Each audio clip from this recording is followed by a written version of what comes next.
Hey Lupine Laners, it's Mr. Carl again. I'm back here at the school and I'm getting ready to cook with you guys again. Today we're gonna be making some hummus. So we start with garbanzo beans.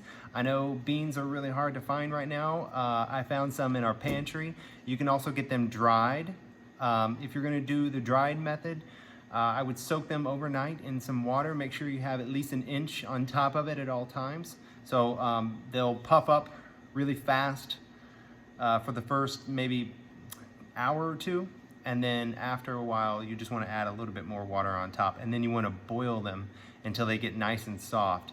If you get them in a can, you can drain the can, but you want to keep that juice, the garbanzo bean juice, because you can use that in baking also in place of yeast and stuff like that. That'll help some of your bread rise a little bit, okay? So use everything efficiently. All right, so we're gonna get started here. I'm gonna get you down on the table. Okay, right on. So what I've done already is I've started to mash up some of our garbanzo beans. So here are our garbanzo beans. I hope y'all can see all those. They do, whenever you squeeze them, they have a little bit of a shell on there. I don't know if y'all can see that. You wanna discard those if you can. If not, that's just fine. You can keep them on because I know that's a lot of tedious work, but if you have some time, go ahead and get rid of those. So I'm gonna throw those in. I started out by using just a simple fork to mash these up. I also have another tool here that I have at the school that I like to use as well. Now, typically, when I'm making these for you guys and your snacks and your lunches, I'll use a big food processor, but I don't wanna get that out right now because it's gonna be a little bit noisy for our video here. So we're just gonna mash this up a little bit. Get back to our fork method here, right? This is great too. You're gonna mash it up until it starts to form like a bit of a paste.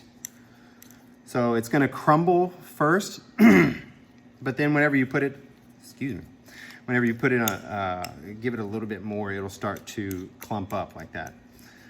So we wanna kind of mash. You can also use this for a base for either falafel or even burgers if you want to. Just add, and maybe I'll do the video on that too. Just add some breadcrumbs, maybe some egg to bind it all together, some different herbs and stuff. All right, here we go. So you can see it's starting to clump up together again, right? So I'm gonna add some of our dry ingredients first.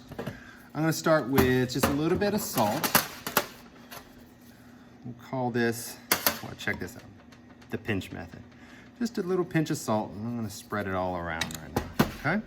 And then I'm gonna put a little bit of pepper in there. Just tap, just a little bit, don't need a lot. I like garlic in mine. You can get fresh garlic, of course, but this is what I had on hand, so we're gonna have a little bit of garlic, not much. A little bit of garlic goes a long way.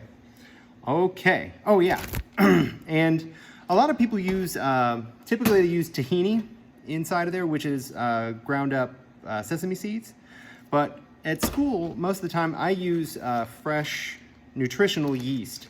So these are nutritional yeast flakes. I'll show you what these look like. Kind of look like powdered. And I'm just gonna put a little bit of those in there. I was gonna measure out about 1/4 of a teaspoon, that's okay. You know, the thing I love the most about hummus is that you can add different ingredients and make it taste just a little bit different.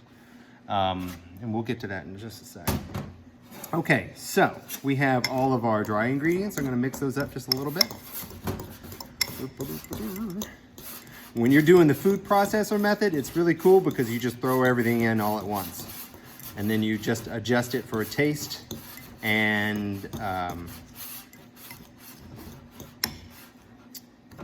you know, if you like it crumbly, if you like a little bit more smooth, so taste and texture, you can adjust it. Okay, now we're gonna get to some of our wet ingredients. I'm gonna start with a little lemon juice. If you have some lemons at home, please feel free to squeeze those right in. You don't need a lot. I did a tablespoon for 1 8-ounce can of garbanzo beans. Sorry about the light there. I'm gonna get my olive oil out here. I'm gonna do another tablespoon and see how we do.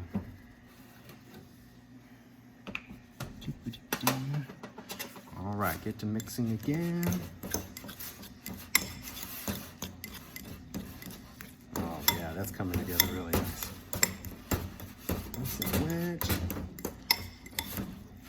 So what kinds of things do y'all like to put in your hummus, or what do y'all like to eat? Do y'all like to have roasted red bell peppers? Do you like olives? Do you like a little more garlic? What are some things that we've done here? Oh, we've put some beets in these before, which is really cool because it turns it all kind of pinkish, depending on how many you put in there. Put avocados in there, which is really neat. And the lemon juice will help keep the avocados from not going bad. So it will keep in the refrigerator a lot longer than like a guacamole or something like that. It's already been opened. All right, I'm gonna put a little bit more olive oil in there because I like it a little bit creamier than that.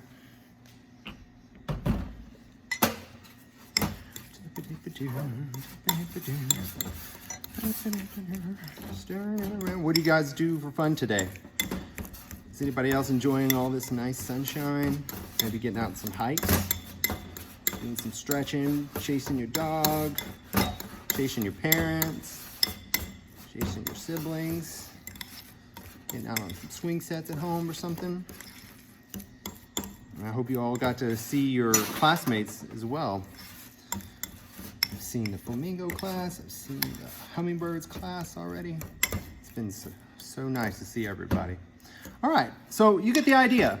We're just gonna stir this up until you reach the texture that you like, and then you just taste it along the way and just see how you like it, and you can adjust it. You put a little more salt, a little more pepper, or whatever you like, honestly. This is a really fun and really easy recipe, and at our house, we like to eat a lot of hummus. So I hope you all enjoyed that. Got you back there. All right. Have a great day, and I'll see you back tomorrow, okay?